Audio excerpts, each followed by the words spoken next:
मेरी भाभी के 3 रूप। शिवानी की मेहंदी में शिवानी की सहेलियां और घर आए रिश्तेदार शिवानी को घेरे खड़े होते हैं।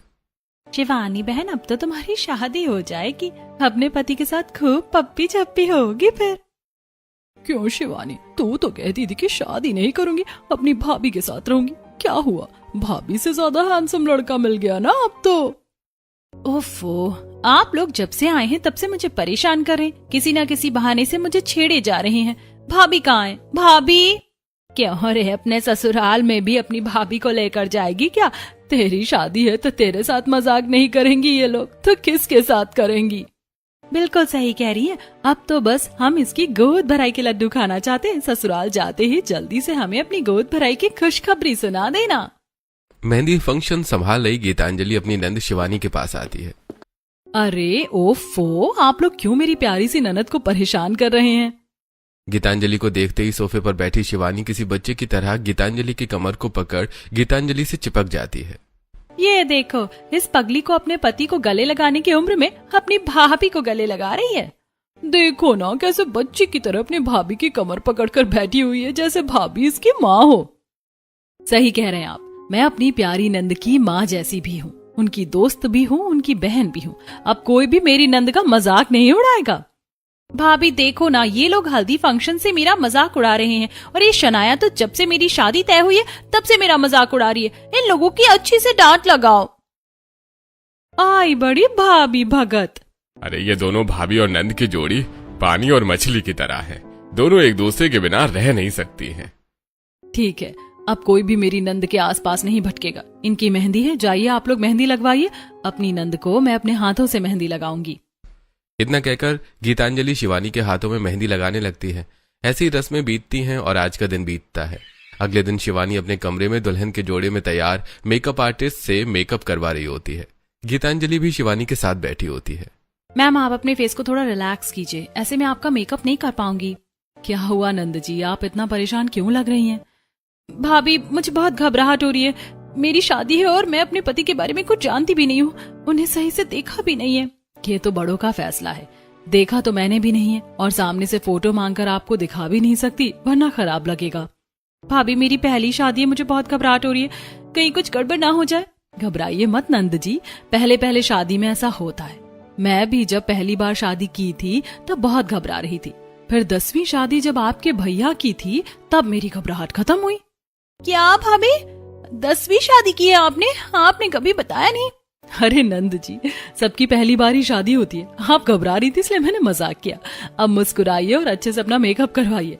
हमारे जमाई जी बस आपको देखते रह जाए, इतनी सुंदर लगनी चाहिए आप। गीतांजलि की बातों से शिवानी की घबराहट खत्म होती है और शिवानी अच्छे से अपना मेकअप करवाती है। थोड़ी देर में और अब धूम धड़ाके से बारात लेकर आता है। घर वाले गीतांजलि और शिवानी को मंडप में बुलाते हैं। चलिए नंद जी, बुलावा आ गया, अब शादी के लड्डू आप भी चख लीजिए। इतना कहकर गीतांजलि शिवानी को लेकर बाहर आती है। अश्विनी शिवानी को मंडप में बैठी है। तभी गीतांजलि की नजर लंबे हैंडसम और मस्कुलर गौरव पर पड़ती है। ओह माय गॉड, इससे मेरी नंद की शादी होने वाली है। क्या पर्सनालिटी है, लंबा गोरा मस्कुलर बॉडी, और एक मेरा पति है। हील पहन लूं तो उनकी ही हाइट बराबर हो जाती हूँ, और शरीर बिल्कुल फिसड्डी। वहीं मंडप में गौरव के साथ बैठी शिवानी। भाभी बिल्कुल सही कह रही थी, मम्मी पापा ने मेरे लिए बहुत अच्छा रिश्ता ढूंढा है, लंबे गोरे हैं। वर वधू की मांग भरकर गले में मंगलसूत्र पहनाए। पंडित जी के कहने पर गौरव शिवानी की मांग भरता है और मंगलसूत्र पहनाता है। वहीं गीतांजलि सब देख रही होती है।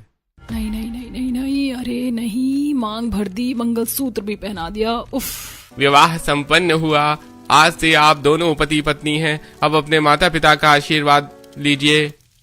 गौरव और शिवानी अपने माता पिता का आशीर्वाद लेते हैं। वहीं शिवानी की विदाई में शिवानी के मायके वाले भावुक होकर रो रहे होते हैं। बेटी, हंसी खुशी अपने ससुराल में रहना, मुझे आप सबकी बहुत याद आएगी, और खासकर भाभी आपकी। हम सारा दिन साथ बिताते थे, आप मेरे साथ कितना हंसी मजाक करती थी, अब मेरे साथ हंसी मजाक कौन करेगा?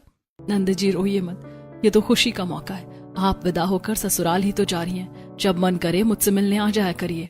इतना कहकर गीतांजलि शिवानी को गले लगा लेती है। शिवानी और गीतांजलि रो पड़ती हैं। शिवानी अपने माता पिता से ज्यादा अपनी भाभी से कनेक्टेड है। बहू, बेटी को तो अपना मायका छोड़ना ही पड़ता है, अब अपने ससुराल चलो। वहां हम पूरी कोशिश करेंगे कि तुम्हें कोई कमी ना हो। आंटी, हमने शिवानी को बहुत लाड प्यार से पाला है, इसका ध्यान रखिएगा। इससे कोई गलती हो जाए तो इसे माफ कर दीजिएगा। अरे बेटा चिंता मत करो, तुम्हारी बहन को हम अपना पूरा प्यार देंगे। शिवानी रोते हुए अपनी भाभी, अपने माता पिता और भाई से विदाई लेती है। सभी अपने घर चले जाते हैं और गीतांजलि अपना मेकअप रिमूव कर रही होती है। नंद जी की एक्टिंग तो देखो, इतना हैंडसम हस्बैंड मिल गया है, फिर भी रोज रोना धोना करके मेरा मेकअप खराब कर दिया।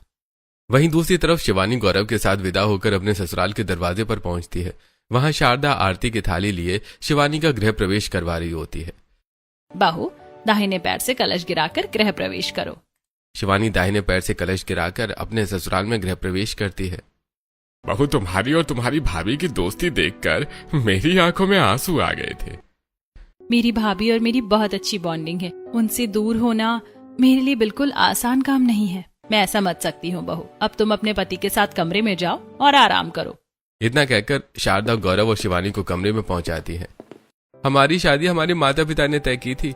मैंने तो तुम्हारी तस्वीर देखी थी और तुम्हें तस्वीर में ही पसंद कर लिया था, पर मेरे ख्याल से शायद तुमने मुझे देखा नहीं था। जी मैंने आपको नहीं देखा था।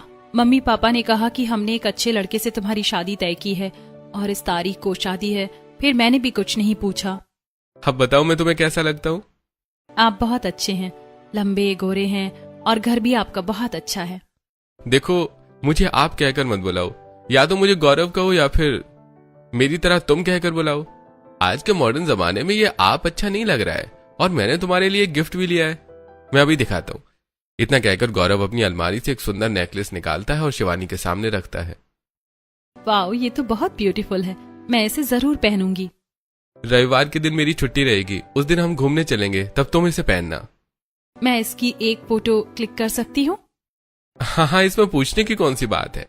शिवानी नेकलेस की फोटो क्लिक करती है और गौरव से बातें करते हुए सो जाती है। ऐसी रात बीतती है। अगले दिन शिवानी सुंदर साड़ी में तैयार अपनी पहली रसोई बना रही होती है। तभी वहां गौरव आता है और शिवानी के चेहरे पर आए बालों को हटाता है। अरे गौरव, तुम यहाँ क्या कर रहे हो?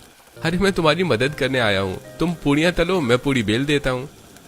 नहीं, बहुत खराब लगेगा। कुछ खराब नहीं लगेगा। इतना कहकर गौरव पूड़ियाँ बेलने लगता है और शिवानी पूड़ियाँ तलने लगती है। ऐसी शिवानी अपनी पहली रसोई बनाती है और पूरे परिवार को टेबल पर परोसती है। अरे वाह बहू, क्या स्वादिष्ट खाना बनाया है, बहुत अच्छा खाना बनाया है। हाँ बहू, तेरे हाथ में बहुत अच्छा स्वाद है। ऐसी शिवानी की पहली रसोई पूरी होती है। ऐसे दिन बीतते हैं और रविवार के दिन शिवानी अपने कमरे में तैयार हो रही होती है। शिवानी तैयार होते हुए गौरव का दिया नेकलेस पहनती है। आज रविवार है, गौरव ने कहा था आज हम घूमने चलेंगे। जहाँ भी जाऊंगी गौरव के साथ फोटो खींचूंगी और भाभी को भेजूंगी। तभी कमरे में ब्लैक शर्ट, डेनिम जीन्स और गॉगल्स लगाई गौरव आता है। उफ, क्या पर्सनालिटी है मेरे बंदे की। सोचा नहीं था कि मम्मी पापा कोई हीरो जैसा लड़का पसंद करेंगे मेरे लिए। अरे इतना पसंद आ गया मैं तुम्हें? अच्छा चलो अब घूमने चलते हैं। गौरव और शिवानी संडे डेट पर निकलते हैं और सबसे पहले अम्यूजमेंट पार्क जाते हैं। वहां लोग तरह तरह की राइड्स और रोलर कोस्टर का मजा ले रहे होते हैं। वहीं शिवानी अपने पति के साथ झूलों पर बैठकर स्नैप बना रही होती है। ऐसी पार्क में घूमने के बाद गौरव शिवानी को romantic candle light dinner date पर लेकर जाता है। वहां भी शिवानी स्नैप क्लिक कर रही होती है। अरे तुम हमारी सारी एक्टिविटीज की फोटो क्लिक कर रही हो, कितनी स्टोरीज लगाओगी? सारी लगाऊंगी और भाभी को भी भेजूंगी। ऐसी शिवानी की संडे डेट पूरी होती है। अगले दिन शिवानी हॉल में बैठी हुई गीतांजलि को फोन करती है। वहीं किचन में काम करते हुए गीतांजलि फोन उठाती है। हेलो नंद जी, कैसे याद किया अपनी भाभी को? आप तो कह रही थी बहुत याद करोगी और आज हफ्ते भर बाद फोन आया है आपका। अरे भाभी, आपको पता है गौरव बहुत अच्छा लड़का है, मेरा बहुत ध्यान रखता है और मैंने आपको कुछ फोटोज भी भेजी हैं, उन्हें देखिए। हाँ, अभी देखती हूँ। गीतांजलि अपने मोबाइल फोन में शिवानी की भेजी हुई नेकलेस और घूमने फिरने की फोटोज देखती है। भाभी, ये नेकलेस सुहागरात पर गौरव ने मुझे गिफ्ट किया था और फिर संडे को मुझे अम्यूजमेंट पार्क और रोमांटिक डिनर डेट पर भी लेकर गया था। देखा ना नंद जी, मैंने कहा था ना कि मम्मी पापा आपके लिए अच्छा रिश्ता ही तय करेंगे। अच्छा, अब मैं फोन रखती हूँ, मुझे थोड़ा काम है। इतना कहकर गीतांजलि फोन रख देती है। नंद जी इतना अच्छा पति डिजर्व नहीं करती हैं। गौरव को तो मेरा पति होना चाहिए था, पर मेरे हिस्से क्या लगा? ये घर का चूल्हा चौका और बोरिंग पति, जिसने आज तक मुझे कभी कहीं नहीं घुमाया। अब नंद जी के पति को तो मैं अपना पति बनाऊंगी। ऐसे आज का दिन बीतता है। अगले दिन सुबह सुबह गौरव हल्के पसीने और जिम वेस्ट में घर लौटता है। शिवानी मैं जिम से आ गया हूँ, तुम जल्दी से मेरे लिए कुछ नाश्ता बना दो, फिर मैं ऑफिस निकलूंगा। हाँ हाँ, मैं भी आपके लिए कुछ अच्छा खाने के लिए बना देती हूँ। इतना कहकर शिवानी रसोई घर में जाती है और फ्रिज से पनीर निकालती है। तभी गीतांजलि का फोन आता है। हाँ भाभी बोलिए। नंद जी क्या कर रही हैं आप? गौरव जिम करके आए हैं, उनके लिए पनीर बना रही हूँ, उन्हें प्रोटीन मिलेगा। नंद जी अभी अभी आपकी शादी हुई है और अभी से आप पति की गुलाम बनना शुरू हो गई। भाभी आप ऐसा क्यों कह रही हैं? नंद जी याद रखिएगा, कभी भी अपने पति की पसंद का खाना नहीं बनाइएगा, बल्कि अपने पति को अपनी पसंद का खाना खिलाइएगा। आपको जो पसंद है आप वो बनाइए और अपने ससुराल वालों को वही खिलाइए। तब ससुराल में आपका पद बना रहेगा, वरना लोगों की पसंद का खाना बनाते बनाते नौकरानी बन जाएंगी। हाँ भाभी बिल्कुल सही कह रही है, मैं अपनी पसंद का खाना बनाऊंगी। इतना कहकर शिवानी फोन रख देती है और छोले भटूरे बनाती है। फिर डाइनिंग टेबल पर सभी को छोले भटूरे परोसती है। वहीं गौरव तैयार होकर रामलाल और शारदा के साथ डाइनिंग टेबल पर बैठता है। बहू तूने छोले भटूरे बनाए हैं आज? वाह बहू, बड़े दिन हो गए थे छोले भटूरे खाए हुए। हमारे घर में तो ये सब बनता ही नहीं था। छोले भटूरे मुझे बहुत पसंद है, इसीलिए मैंने बनाए हैं। आप लोग चक्कर बताइए कैसे बने हैं। मैं जिम के बाद छोले भटूरे खाऊं, पर अगर नहीं खाऊंगा तो शिवानी को खराब लगेगा। सभी शिवानी की पसंद के छोले भटूरे खाते हैं और शिवानी की तारीफ करते हैं। वहीं गौरव नाश्ता करके अपने ऑफिस चला जाता है। दोपहर में गीतांजलि गौरव को कॉल करती है। गौरव जी मेरी नंद अच्छे से तो रह रही है ना? हाँ भाभी, शिवानी अच्छी लड़की है, पर खाना बड़ा तेल मसाले वाला बनाती है। मैं कहूंगा तो खराब लगेगा। आप ही उसे प्यार से कह दीजिएगा कि खाना थोड़ा हल्का बनाया करे। हाँ मुझे पता है, नंद जी को चटपटा और तेल मसाले वाला खाना पसंद है। मैंने उनसे कहा था कि गौरव जी के लिए हेल्दी खाना बनाना, पर उन्होंने कहा कि मैं क्यों बनाऊं किसी के लिए हेल्दी खाना। मैं जैसा खाना खाती हूँ उन्हें भी वैसा ही खाना खिलाऊंगी। मैं उनके लिए एक्स्ट्रा मेहनत नहीं करने वाली। शिवानी ने ऐसा कहा? आप गुस्सा मत करिए, आप उससे नाराज मत होइएगा, आप उसे समझाइएगा तो वो समझ जाएगी। अच्छा ठीक है भाभी। गीतांजलि शिवानी और गौरव के रिश्ते में जहर घोलना शुरू कर देती है। ऐसे कुछ दिन बाद शिवानी पग फेरे के लिए अपने मायके आई होती है। अरे मेरी प्यारी बहन आ गई, हम तुझे बहुत याद कर रहे थे। मैं भी आप लोगों को बहुत याद करी थी। अब एक दिन के लिए आई हूँ तो खूब आराम करूंगी और आप लोग मेरी सेवा करेंगे। अरे मैं अपनी गुड़िया के लिए आइसक्रीम लाऊंगा। और मैंने तेरे कमरे की टीवी का तेरा फेवरेट के ड्रामा लगा दिया है, तू आराम से अपनी भाभी के साथ बैठकर देखना। गीतांजलि शिवानी के साथ कमरे में चॉकलेट आइसक्रीम खाते हुए के ड्रामा देखती है। ऐसी रात होती है और गीतांजलि चुपके से बालकनी में आकर गौरव को फोन करती है। ओहो नंद जी यहाँ आई है, यही सही मौका है गौरव से बात करने का। पर रात के 2 बजे इसका फोन बिजी क्यों बता रहा है? अरे मेरी नंद ही बात कर रही होगी, अभी बताती हूँ। गीतांजलि गुस्से में शिवानी के कमरे में आती है, जहां शिवानी गौरव से बात कर रही होती है। गीतांजलि शिवानी का फोन लेकर कॉल कट कर देती है। भाभी आपने फोन क्यों कट कर दिया? और कोई काम नहीं है क्या? रात के 2 बजे गुटरगू कर रही है। भाभी आप मुझे डांट क्यों रही हैं? अरे वो मैं इसलिए कह रही थी कि ऐसे चेप नहीं हुआ जाता अपने पति से, वरना वो भाव नहीं देंगे आपको। जब तक वो सामने से फोन ना करें आप फोन मत किया करिए, और इतनी बात भी मत किया करिए फोन पर, समझी? भाभी आप सही कह रही हैं, वैसे भी वो बहुत हैंडसम है, ज्यादा भाव दूंगी तो सर पर चढ़ जाएंगे। गीतांजलि एक नई बात शिवानी के दिमाग में भर देती है। अगले दिन शिवानी अपने ससुराल लौट जाती है और दोपहर के वक्त गीतांजलि किचन में टिफिन पैक कर रही होती है। आज मैंने नंद जी को गौरव को टिफिन देने से मना किया है और खुद टिफिन लेकर जाऊंगी। मम्मी जी पापा जी मैं आरव को लंच देकर आती हूँ। इतना कहकर गीतांजलि घर से निकलती है और सीधा गौरव के ऑफिस पहुंचती है। अरे भाभी आप? मैं आपके लिए लंच लेकर आई हूँ। शिवानी ने आपसे कहा था क्या? क्योंकि आज उसने मुझे लंच नहीं दिया था। नहीं, शिवानी ने तो मुझसे नहीं कहा, पर उससे बात करते हुए मुझे पता चला कि आज उसका मन नहीं था, इसीलिए उसने आपको लंच नहीं दिया। अब मैं क्या आपको भूखा थोड़ी रहने दूंगी? इतने अच्छे डोले शोले हैं आपके, कम नहीं हो जाएंगे? हाँ, सो स्वीट ऑफ यू भाभी, थैंक यू। मुझे बहुत भूख लगी थी। मैं भी आपको खाना परोसती हूँ, पर आप ये बात शिवानी से मत कहिएगा, वरना उसे खराब लगेगा। गीतांजलि खाना परोसकर गौरव को खाना खिलाती है। तभी गीतांजलि को आरव का फोन आता है। अरे कहाँ रह गई गीतांजलि? मैं कब से ऑफिस में तुम्हारा इंतजार कर रहा हूँ, बहुत भूख लगी है मुझे। अच्छा आती हूँ। गीतांजलि गौरव के ऑफिस से निकलती है और रास्ते से वड़ा पाव खरीदकर टिफिन में रखकर आरव के ऑफिस पहुंचती है और आरव को लंच देती है। गीतांजलि मैं इतनी देर से वेट कर रहा हूँ और तुम वड़ा पाव लेकर आई हो। अरे टेस्ट तो करो, मैंने स्पेशल अपने हाथों से बनाया तुम्हारे लिए। रुको मैं अपने हाथों से खिलाती हूँ। गीतांजलि अपने हाथों से आरव को वड़ा पाव खिलाने लगती है। मैंने इनके सामने अपने प्यार का वो रूप रखा है जहाँ इसे जहर खिला दूं तो ये खा लेगा। ये तो फिर भी बड़ा पाव है, बड़ा है, अच्छा खाना खाने वाला, शक्ल है अच्छी। ऐसे कुछ दिन बीतते हैं और एक शाम थका हारा आरव घर लौटता है। गीतांजलि उसके हाथ से ऑफिस बैग ले लेती है और पानी पिलाती है। आप बहुत थक जाते हैं ना ऑफिस में? थक तो जाता हूँ, पर आते ही तुम्हारा पानी पिलाना और मेरा ऑफिस से बैग ले लेना मेरी सारी थकान दूर कर देता है। हमारी बहू है ही इतनी अच्छी। आप हाथ मुंह धो लीजिए, मैं आपके पसंद का खाना बनाती हूँ। गीतांजलि आरव का ऑफिस बैग कमरे में रखकर किचन में चली जाती है और आरव के पसंद का खाना बनाकर डाइनिंग टेबल पर परोसती है। वाह गीतांजलि, कैसा खाना बनाया तुमने, थैंक यू सो मच।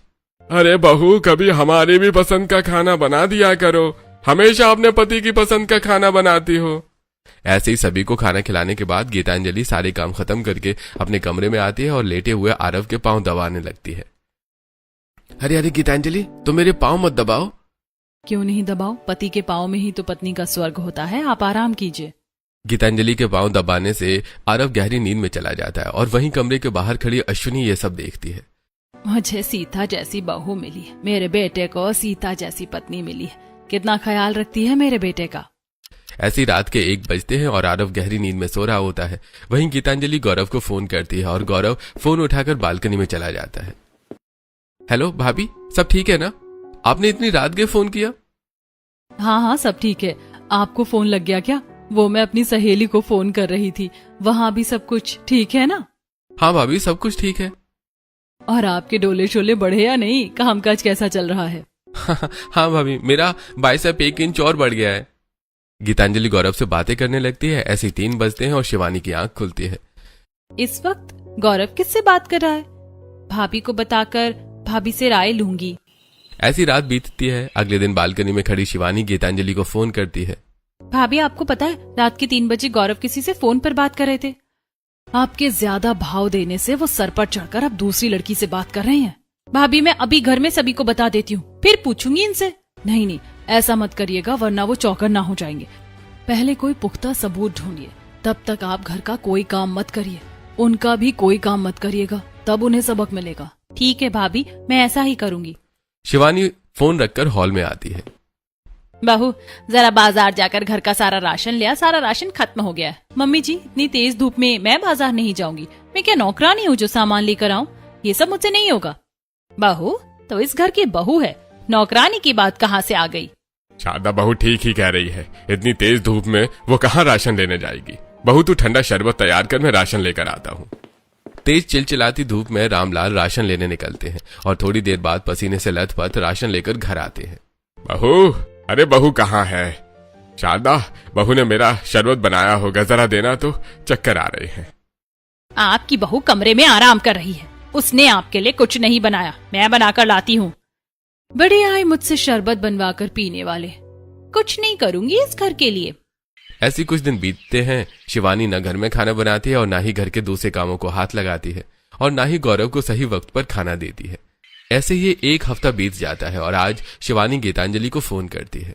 भाभी, मैंने 1 हफ्ते से घर का कोई काम नहीं किया और ना ही गौरव के लिए खाना बनाया है। आज भी वो बिना लंच के ही ऑफिस गए और करे दूसरी लड़कियों से बात। बिल्कुल सही किया आपने, जब भूखे रहेंगे तो खुद ब खुद पत्नी की याद आएगी। अच्छा, मैं फोन रखती हूँ, आप यही सिलसिला चालू रखिए और उनके पॉकेट वगैरह चेक करते रहिएगा, हो सकता है तभी कुछ सबूत मिल जाए। इतना कहकर गीतांजलि फोन रख देती है और किचन में आकर टिफिन पैक करती है। यही सही मौका है, आज गौरव के लिए लंच लेकर जाऊंगी और गौरव और शिवानी के बीच मिसअंडरस्टैंडिंग की एक नई दीवार खड़ी करूंगी। इतना कहकर गीतांजलि लंच लेकर घर से निकलती है और गौरव के ऑफिस पहुंचती है। अरे भाभी, आप आज भी लंच लेकर आई हैं क्या? हाँ, मैं आपके लिए लंच लेकर आई हूँ। थैंक यू भाभी।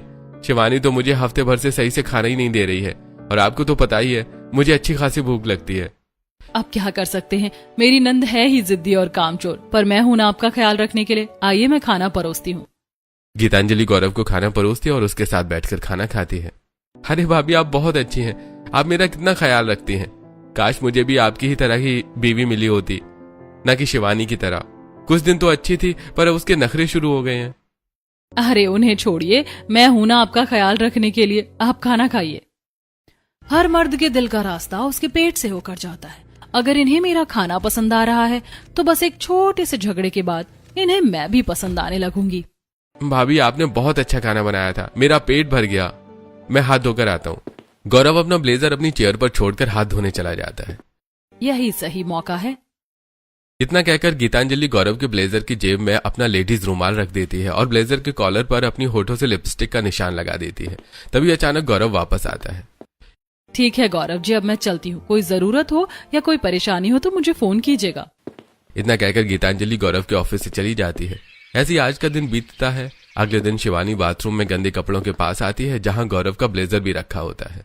भाभी ने कहा था गौरव की जेब चेक करते रहना, मैं अभी इनके कपड़ों की जेब चेक करती हूँ। इतना कहकर शिवानी गौरव के ब्लेजर की जेब चेक करती है। तभी उसे जेब में लेडीज रुमाल और कॉलर पर लिपस्टिक का निशान दिखता है। अच्छा, तो इनका रिश्ता आगे बढ़ चुका है कि इनके जेब में से उस चुड़ैल का रुमाल और कॉलर पर लिपस्टिक का निशान। अभी भाभी को बताती हूँ। इतना कहकर शिवानी रुमाल और लिपस्टिक के निशानों की फोटो खींचकर गीतांजलि को भेजती है और कॉल करती है। देखा भाभी, अब मेरे पास सबूत भी हैं, ये मुझे धोखा दे रहे हैं। मुझे यकीन नहीं हो रहा कि गौरव ऐसा भी कर सकते हैं। ये तो उन्होंने बहुत गलत किया आपके साथ। भाभी, अब मैं उन्हें छोड़ूंगी नहीं, उन्हें अभी उनका पर्दाफाश करके घर लौटती हूँ। ऐसे ही शाम होती है। गौरव घर आता है और घर आते ही शिवानी आगे बढ़कर गौरव को एक थप्पड़ लगा देती है। शिवानी, तुमने मुझ पर हाथ उठाया? बाहू, क्या बदतमीजी है ये। कोई औरत अपने पति पर हाथ उठाती है भला?